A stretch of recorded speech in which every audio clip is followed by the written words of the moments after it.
A sleepy rural town, a golden wheat field swaying under the summer sun, and an overbearing HOA president who would do anything to control her neighbors. When she took it one step too far and set a farmer's harvest ablaze, she never imagined who would come knocking at her door, until the wail of sirens and flashing lights revealed her worst nightmare. This is one of those unbelievable stories where greed, arrogance, and a sense of entitlement spiral into a dramatic downfall. Stay tuned to hear how a self-proclaimed queen of the HOA destroyed a man's livelihood and how the flames she lit came back to burn her reputation to the ground. If you enjoy jaw-dropping tales of HOA power gone wrong, you're in the right place. Let's dive in. The town of Brookhaven sat at the edge of rolling farmland, its modern subdivision pressing like a brick wall against centuries-old family plots. On one side, manicured lawns, HOA bylaws, and color-matched mailboxes. On the other, sprawling wheat fields, barns, and a way of life passed from father to son. It was in this tense borderland that Mark Randall tended his family's wheat, working sunup to sundown while watching new houses creep ever closer to his fence line. For years, his patience held even as the HOA president, Karen Whitmore, expanded her influence beyond the subdivision. She sent letters complaining about the unsightly farm equipment visible from cul-de-sac windows.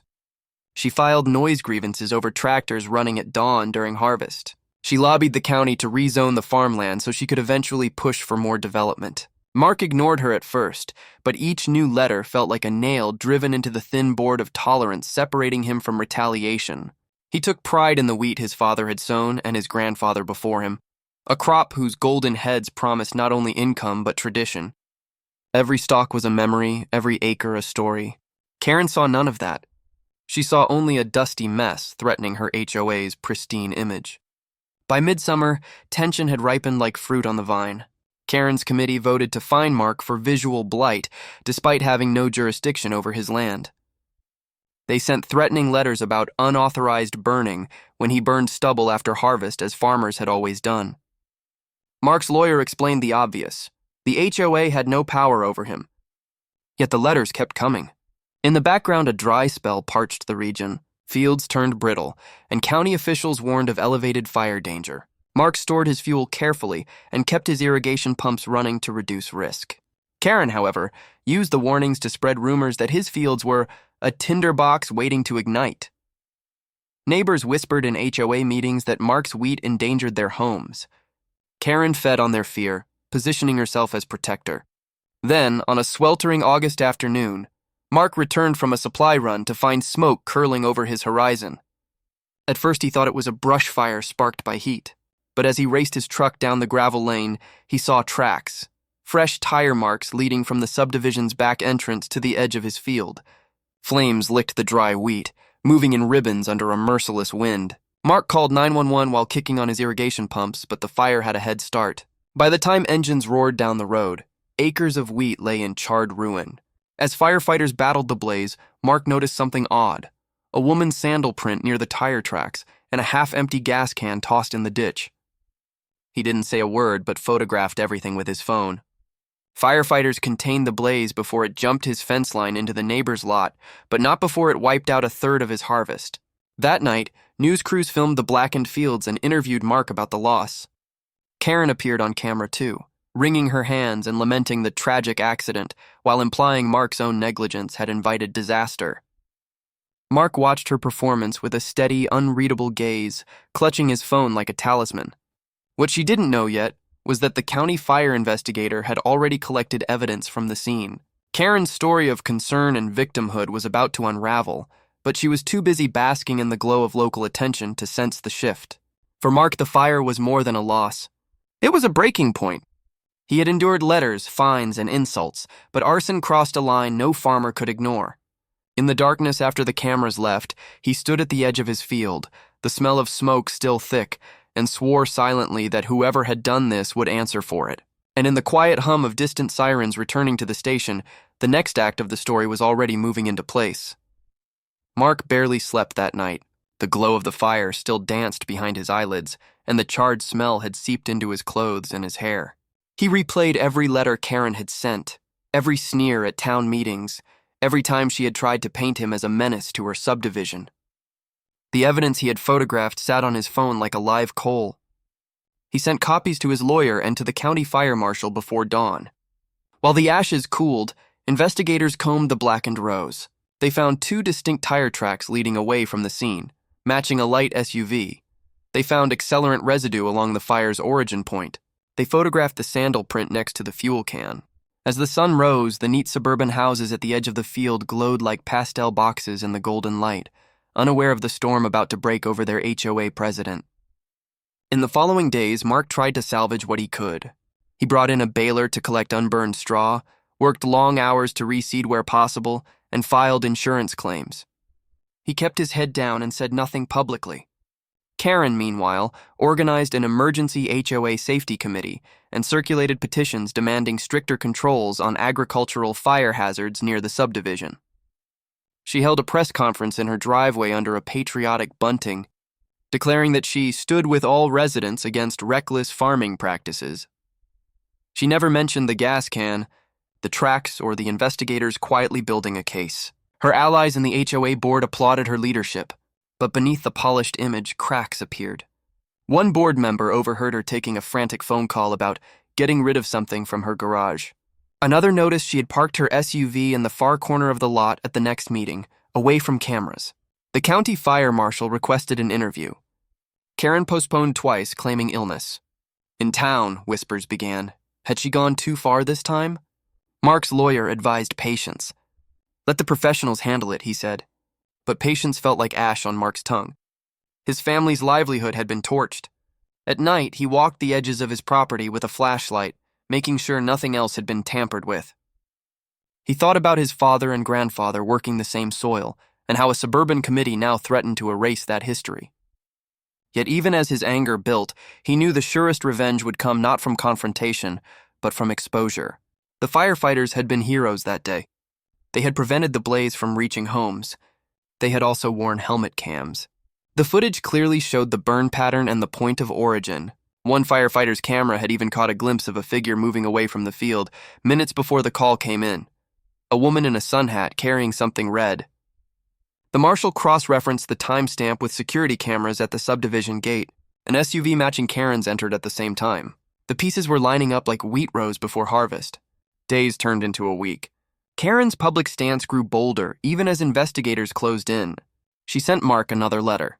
This one an invoice for fire suppression costs she claimed the HOA had incurred. Mark read it slowly, then filed it with the others. He didn't reply. The county attorney called him to say charges might be filed soon.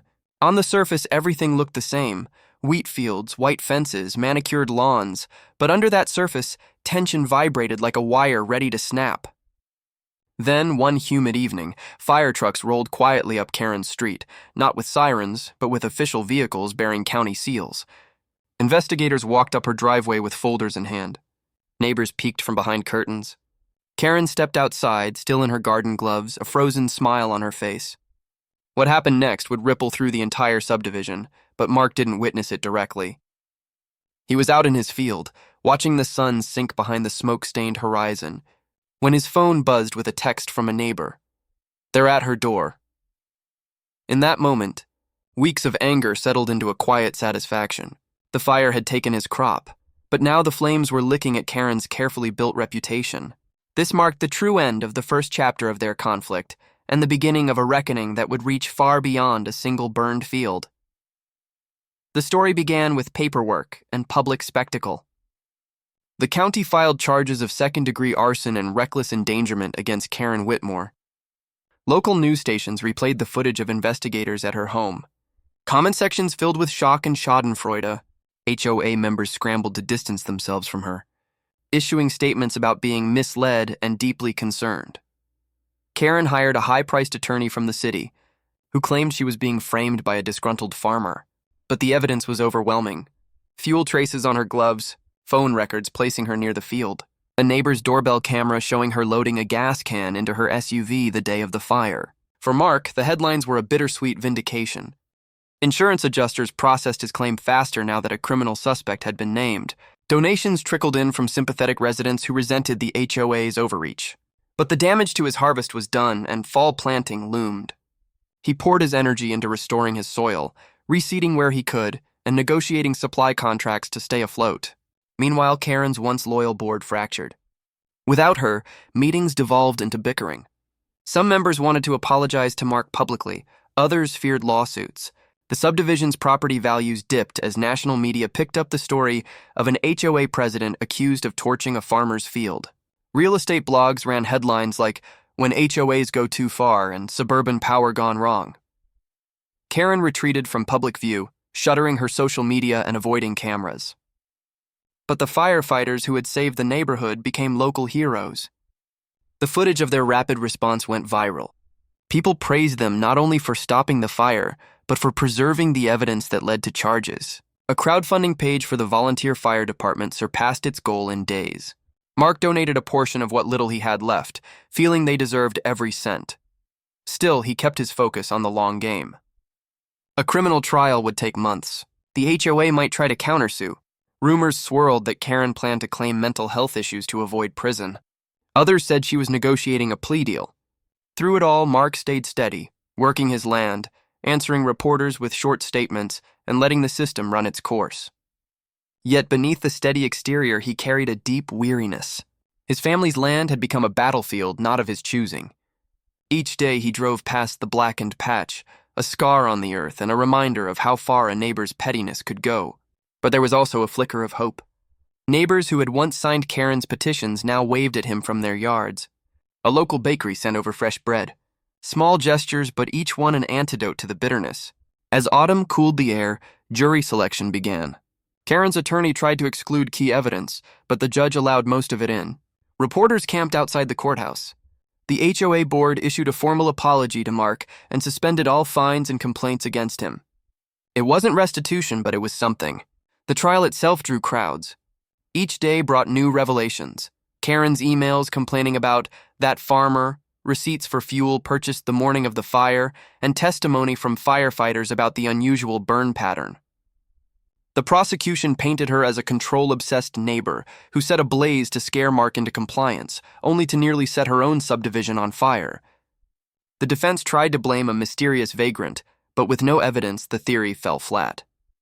When Mark took the stand briefly to describe his losses, he spoke softly but firmly, evoking his family's history on the land and the shock of seeing it go up in flames. The jury watched him with solemn faces. Outside, protesters held signs saying, "Justice for farmers" and "HOAs aren't above the law." Karen avoided eye contact, staring at her hands. By the end of the second week, the narrative had shifted from a local dispute to a cautionary national tale.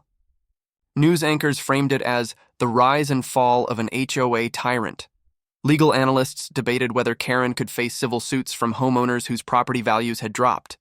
And in the midst of it all, Mark harvested what he could from his surviving fields, the rhythmic hum of the combine a steady counterpoint to the chaos in town. This was not the end. Sentencing lay ahead and the HOA's future remained uncertain. But it was a turning point. For the first time since the fire, Mark felt the weight of injustice begin to lift.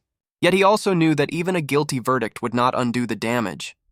Only rebuilding, acre by acre, season by season, could do that. And as the trial moved toward its climax, forces larger than either of them, the media, the courts, the shifting loyalties of neighbors, would decide how the story's next act unfolded. Winter crept into Brookhaven as the trial reached its end. Frost glazed the blackened patch of soil where wheat once grew, and Mark's fields lay fallow beneath a thin crust of snow. Inside the courthouse, tension thickened with each passing day. Karen's once immaculate image had crumbled. Tabloids ran unflattering photos of her exiting court, hair disheveled, lips pressed tight. The HOA board, now under interim leadership, began cooperating with county investigators, handing over internal emails showing Karen's obsession with removing blight from the neighborhood's view. Jurors heard how she had drafted a plan to petition for eminent domain on Mark's land, hoping to convert it into a community green space controlled by the HOA. This revelation shifted the atmosphere. What had been framed as a single act of arson now looked like part of a larger campaign of harassment. The prosecutor's closing argument drew a line from the first complaint letter to the flames in the field. Outside, cameras flashed. Inside, Karen's lawyer tried one last tactic, portraying her as overwhelmed, under stress, acting out of panic. But the evidence was relentless. The jury deliberated less than a day before returning a guilty verdict on arson, reckless endangerment, and attempted property seizure under false pretenses. The judge ordered Karen held until sentencing. Gasps filled the courtroom. Some HOA members cried. Others stared at the floor. Mark felt no joy, only a muted sense of justice fulfilled. The headlines the next morning screamed, HOA president convicted of arson, with images of Karen in handcuffs. Donations to Mark's farm surged again. Even so, he rose before dawn, fed his animals, and planned next season's planting. The land didn't pause for human drama. In the weeks before sentencing, the HOA scrambled to repair its reputation. They offered to pay part of Mark's losses in exchange for him dropping any civil suits. His lawyer advised patience again. Let the system finish first, then negotiate. Meanwhile, Karen's house went dark, blinds drawn, mail piling up. Neighbors who once feared her now gossiped openly about how she had bullied them into compliance.